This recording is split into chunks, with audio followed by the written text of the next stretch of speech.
आज के इस संवाद कार्यक्रम में आप सभी का हार्दिक अभिनंदन करते हुए आज जो कि राष्ट्रीय पोषण माह के रूप में इस माह को मनाया जा रहा है, इस अवसर पर हम उन सभी के आभारी हैं जिन्होंने आज मुझे ये शुभ अवसर प्रदान किया है।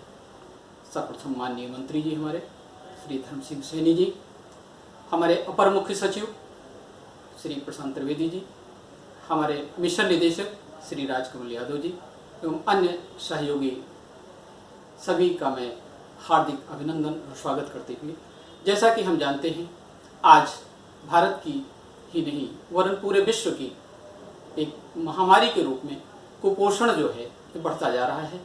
इसके अनेक कारण हैं। पहले काफ़ी हद तक तो ये माना जाता था कि कुपोषण का कारण गरीबी है, लेकिन आज इतनी प्रगति होने के बाद वो स्थिति नहीं है। आज कुपोषण का कारण मिथ्या आहार विहार, असमय आहार विहार, असंयमित आहार विहार, ये सब कारण बनते जा रहे हैं। हम प्राकृतिक चीज़ों से दूर होते जा रहे हैं, जिसका कि हमारे शरीर पर सीधे प्रभाव पड़ रहा है। जैसा कि आज का जो विषय है, योग के माध्यम से कुपोषण पे कैसे नियंत्रण प्राप्त किया जाए, मैं डॉक्टर शशि कुमार अवस्थी शशि पुनः आप सबका अभिवादन करते हुए बताना चाहूँगा कि योग के माध्यम से शरीर को कैसे स्वस्थ रखा जाए, कुपोषण को कैसे नियंत्रित किया जाए। आज कुपोषण सिर्फ बच्चों की ही समस्या नहीं है। हम में से अधिकांश व्यक्ति दुर्बल पाचन शक्ति के कारण कुपोषित हैं, मानसिक तनाव के कारण कुपोषित हैं, मिथ्या आहार विहार के कारण कुपोषित हैं। शरीर का पोषण ठीक से नहीं हो पाना ही कुपोषण की श्रेणी में आ जाता है। तो इस संबंध में अगर हम देखते हैं तो भगवद गीता का ये संदेश है कि युक्ताहार विहारस्य युक्त चेष्टस्य कर्मसु युक्त स्वप्नावबोधस्य योगो भवति दुःखः। अर्थात यथा योग्य आहार विहार, यथा समय सोना जागना, यथाशक्ति कर्म में चेष्टा करना तथा शरीर को संयमित रखने से ऐसे लोगों का योग सभी कष्टों को दूर कर देता है। योगो भवति दुःखः। इस प्रकार से संयमित लोगों का योग संसार के कष्टों को दूर कर सकता है। तो आइए योग के माध्यम से कुपोषण पर नियंत्रण की विधा को जानें और समझें। योग क्या है, इसके विषय में भी बहुत सारी परिभाषाएं दी गई हैं। योग वास्तव में देखा जाए तो मन पे नियंत्रण प्राप्त करने की विधा का नाम योग है। हम सब अनंत शक्ति के स्वामी हैं। इस रहस्य को जानने की कला का नाम योग है। जीवन जीने की प्रक्रिया का नाम योग है। और वह अगर संक्षिप्त रूप में देखा जाए तो जीने का है ढंग योग। जीव का शरीर में सहज सरल व सुदृढ़ जो बनाता है, करके व्यवस्थित कर्म को कुशलता से मन की चपलता चढ़ाव को मिटाता है, मिटने को भय व विषाद के तनाव सारे साधन सुमति शक्ति सम्मति जुटाता है। इसमें विलीन मन मानव के बाद आत्म तत्व को ही पाता है। योग के उस स्वरूप को जानना होगा। सिर्फ क्रियात्मक पक्ष को जान लेने से योग की परिकल्पना साकार नहीं होगी। इसलिए हमें क्रियात्मक पक्ष के साथ साथ आध्यात्मिक पक्ष को भी स्वीकार करना होगा, जिसके द्वारा मन वाणी पर संयम करके हम बहुत सी व्याधियों से निजात पा सकते हैं। इस प्रकार वाणी पे संयम रखकर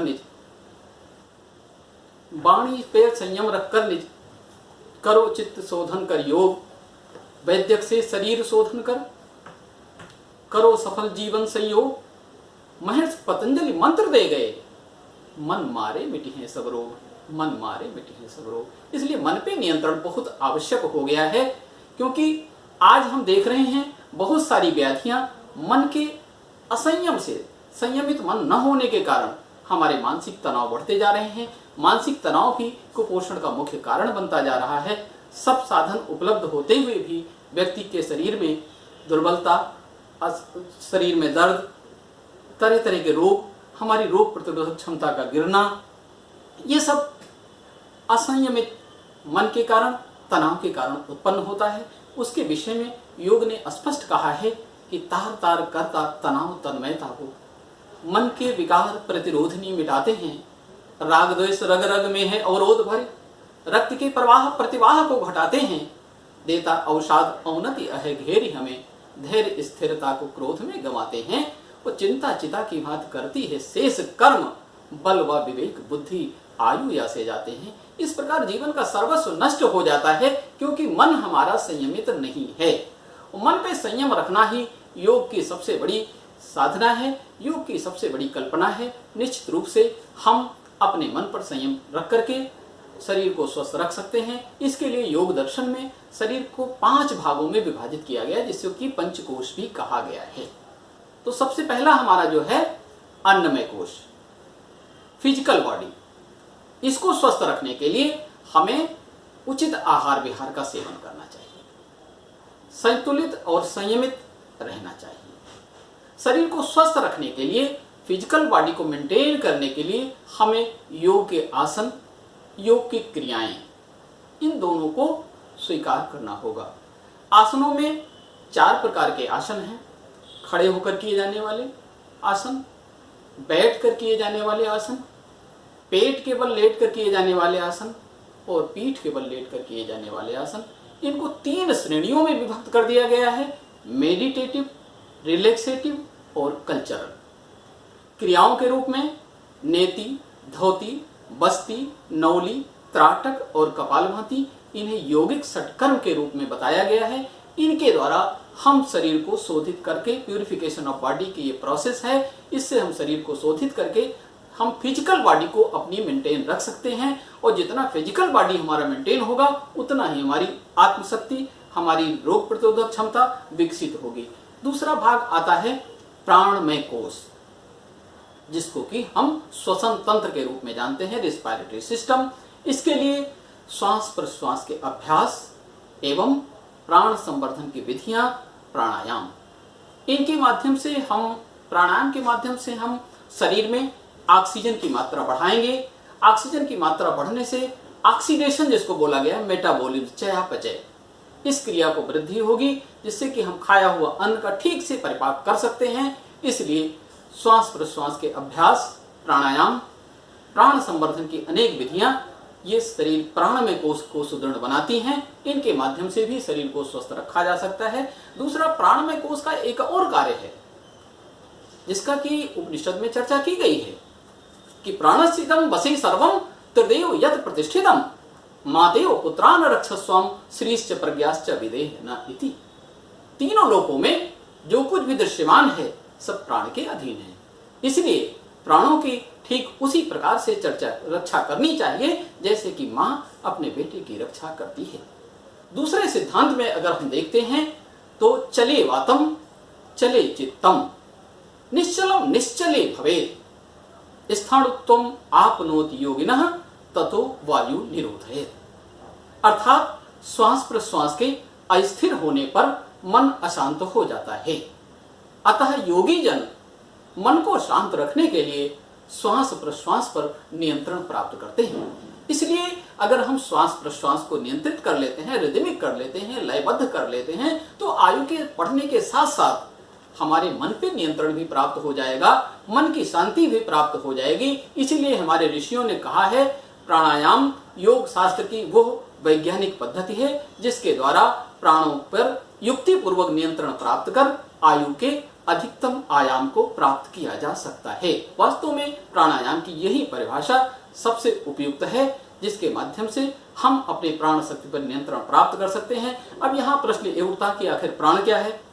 प्राण के विषय में उपनिषद का ऋषि कहता है कि प्राण वह आत्म अभिव्यक्तिशील जीवन सत्ता है जो कि स्वयं को रूपांतरित करने में सक्षम तथा संपूर्ण सृष्टि का मूल संरचक तत्व भी है।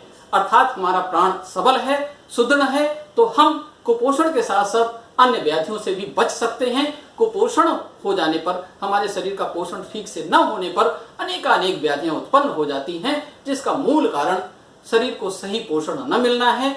हम इस विषय पर कुपोषित होते हुए ध्यान नहीं देते हैं। हमारे मन में ये विचार बैठा रहता है कि हम तो संतुलित भोजन ले रहे हैं, हम कुपोषित नहीं हो सकते हैं। लेकिन जब शरीर का भाग जो है प्रसूचित ठीक से नहीं कर पाता है, पाचन ठीक से नहीं होता है, हमारी मेटाबॉलिज्म डिस्टर्ब होती है, बाधित रहती है, तो निश्चित रूप से हमारी रोग प्रतिरोधक क्षमता घटती है, हम अनेक व्याधियों से ग्रस्त हो जाते हैं। तो आजकल विश्व में प्रचलित जितनी भी व्याधियां हैं, चाहे वो शारीरिक हों या मानसिक हों, सबका कारण कुपोषण ही है। शरीर का पोषण ठीक से नहीं हो पाना सबसे मुख्य कारण है। तीसरे रूप में देखा जाए तो मनोमय कोष। मनोमय कोष को नियंत्रित करने के लिए समस्त प्रकार की ध्यान की साधनाएं, मेडिटेशंस और जितने भी मन को नियंत्रित करने के उपाय हैं, उससे मनोमय कोष को नियंत्रित किया जा सकता है। जैसा कि भगवत गीता में भी वर्णन आया है, चंचलम हिम मनः कृष्णः प्रमाथि बलभद्रढ़ तस्यहम निग्रहम मन्ये वायोरिप्स दुष्कृतम असंशयम महाबाहो मनोदृढ़ चलम अभ्यासेन तु कौन्तेय वैराग्येण च गृह्यते। अर्थात मन पे नियंत्रण सबसे प्रथम कर्तव्य है मनुष्य का। जब तक वो मन पे नियंत्रित नहीं कर पाएगा, तब तक वो रोगग्रस्त अपने को रोगों से बचा नहीं सकता है। इसलिए मेडिटेशंस और अन्य भी जो वैज्ञानिक विधियां हैं, साइक्लिक मेडिटेशन, ओमकार मेडिटेशन, इस तरह की अनेक विधियां बताई गई हैं, उनके माध्यम से मन को नियंत्रित किया जा सकता है। शनै शनै रूपरमेति बुद्ध्या धृत गृहीतया आत्मसंस्थम मनः कृत्वा किंचित अपि न चिंतयेत्। अर्थात धीरज भरी बुद्धि के द्वारा मन को समझा कर आत्मा के अधीन करें, अपने आप में विलीन होने का प्रयास करें, संसारिक चिंतन से धीरे धीरे बचते रहें, यही कल्याण का मार्ग है। चौथा है विज्ञानमय कोश। पंचकोशा में चौथा कोश जो है विज्ञानमय कोश, जिसे कि प्राग्रूप बुद्धि का निवास स्थान कहा गया है। इसके द्वारा मन, बुद्धि, चित्त, अहंकार, ये सारे प्रभाग इसी के अधीन हैं। बुद्धि के द्वारा सब पे नियंत्रण प्राप्त किया जाता है। इसके लिए एकमात्र साधन है ज्ञान, विज्ञान, विश्लेषण, स्वाध्याय एवं अपने आराध्य के प्रति भक्ति का भाव। अपने आराध्य के प्रति भक्ति का भाव, ये एक प्रश्न उठता है कि आखिर आराध्य किसको माना जाए, कहां पे मन को स्थिर रखाया जाए। तो उसके लिए भी योग शास्त्र में वर्णित है कि मानते हृदय में है मनीषी परमात्मा को, विप्रजन अग्नि में स्वरूप को समारते हैं, विप्रजन अग्नि में स्वरूप को समारते हैं, और मूर्ति में ही मूर्तिमान मानते अबुद्ध जन, किंतु आत्मज्ञानी उन्हें सब में निहारते हैं, किंतु आत्मज्ञानी उन्हें सब में निहारते हैं। इसलिए अलग अलग ईश्वर की परिभाषाएं हैं, अलग अलग स्वरूप में ईश्वर को जाना गया है। अपने अध्यात्म की ओर, अपने अभिमत की ओर ईश्वर को जान लेना भी अपने आप को एक रोगों से मुक्ति पाने का सबसे सहज उपाय भी है, और मानसिक तनाव से, सांसारिक तनाव से बचने का भी कारण स्पष्ट एकमात्र साधन भी बन गया है, जिसके द्वारा हम तनाव मुक्त रह सकते हैं। अगला है आनंदमय कोश। आनंदमय कोश के विषय में स्पष्ट रूप से कहा गया है परोपकार अथवा निस्वार्थ कर्म, निष्काम कर्म, जिसका कि भगवत गीता में भी वर्णन है। योग युक्तो विशुद्ध आत्मा विजित आत्मा जितेंद्रिय सर्वभूतात्म भूतात्मा कुर्वन् अपि न लिप्यते। जो योग से युक्त है, जिसका चित्त निर्मल है, जिसने अपनी इंद्रियों पर नियंत्रण प्राप्त कर लिया है, वो संसार में कर्म करते हुए भी कर्म के बंधनों से मुक्त हो जाता है। अब इसमें आत्मभाव, अपना आनंद आत्मा में ही सन्निहित है, जिसके विषय में उपनिषद ने स्पष्ट रूप से कहा है कि द्वा सुपर्णा सयुजा सखाया समानम वृक्षम परिशस्व जाते तरोरण्य पिप्लम स्वादुत्तया वा अन्न स्नयोचा अभिचाकसीति। इस शरीर रूपी वृक्ष के हृदय रूपी खोह में दो पक्षी निवास कर रहे हैं, जीव और आत्मा। जीव संसार की तरफ ले जा रहा है, आत्मा परमार्थ की तरफ ले जा रहा है। तो दोनों के बीच सामंजस्य स्थापित करना भी योग है, जिसके माध्यम से हम शारीरिक एवं मानसिक रोगों से बच सकते हैं। इस प्रकार पंचकोशा जो वर्णन है आयुर्वेद का, योग का, पंचकोशा ऑपरेशन कहा गया है, इसके माध्यम से भी कुपोषण से बचा जा सकता है। और दूसरी बात, जो प्राणायाम की चर्चा होती है, वहां पर हम प्राण शक्ति का संवर्धन करके भी, अपनी मेटाबॉलिज्म को बढ़ा करके भी शरीर को स्वस्थ रख सकते हैं, मानसिक और शारीरिक रोगों से बच सकते हैं। इसका अभी तक ये मान्यता है कि विश्व स्वास्थ्य संगठन ये मानता है कि health is the state of physical, mental, social, spiritual well being, not merely absence of disease और इन्फर्मिटी। लेकिन मन किस तरह से इन्वॉल्व है, इसके बारे में शायद उतना शोध नहीं किया गया है जितना कि योग दर्शन में पहले से किया जा चुका है। इसलिए मन पे नियंत्रित करना ही mind is the root cause of disease है, मानता है सभी धर्म, सभी ग्रंथ, सभी वैद्यक, सभी पैथियां इस बात को स्वीकार करती हैं, लेकिन मन कैसे ही इन्वॉल्व है उसके विषय में एक योग जो है स्पष्ट मार्ग प्रस्तुत करता है, जिसका ये उद्देश्य है। कहते हैं शोध निष्कर्ष ये निकार सारे, डर व तनाव से ही बढ़ता है रक्तचाप। फालिज्य व हृदय रोग ईर्ष्या व क्रोध से हैं, अधिक व्यसन देता अम्ल पित्त और ताप, देती है गलाय ग्रंथि कुंठा इंसुलिन की, करती निराशा कांतिहीन खुद ही को आप, मन के मलिन भाव मिटते अहम शशि, भरते वितृष्णा विषाद भय और शाप। तो इतनी आक्रामक व्याधियां मन के कारण ही उत्पन्न हो रही हैं। दूसरे रूपों में अगर देखा जाए तो दूसरे सूत्र में ये बतलाते हैं कि आलस्य प्रमाद से है नष्ट स्फूर्ति होती, अंग प्रत्यंग शक्ति अपनी गंवाता है, क्रोध लोभ ईर्ष्या से घटता शरीर नित्य, स्वास्थ्य सौंदर्य आदि सब मिट जाता है।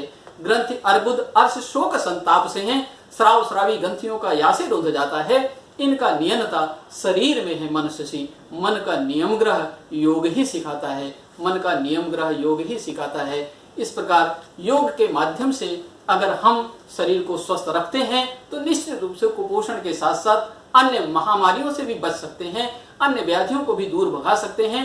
योग का मुख्य उद्देश्य यही है कि अपनी रोग प्रतिरोधक क्षमता को विकसित करना, अपने आत्मबल को बढ़ाना, जैसा कि सार का ये सन्निहित है धर्म ग्रंथों का या हमारे वैद्य ग्रंथों का सार सन्निहित है कि सत्य को है ढक रहा, असत्य का है आवरण, अधन्यता है जन्म लेके जन्म ना सुधारना, और बल विवेक बुद्धि आयु सब तो है मिला तुझे, निराश व निरीह होके मत कहीं हुकारना, सत्य व समय तुम्हारा साथ दे न दे कभी, भोग रूपी भोग में न वक्त को गुजारना, हे बंधु आत्मबल तुम्हें अनंत शक्ति दे सकेगा, अंत तक न तुम कभी इसे कहीं विसारना, अंत तक न तुम कभी इसे कहीं विसारना। इस प्रकार से अपने आप को संयमित रख के हम अपनी रोग प्रतिरोधक क्षमता को बढ़ा सकते हैं।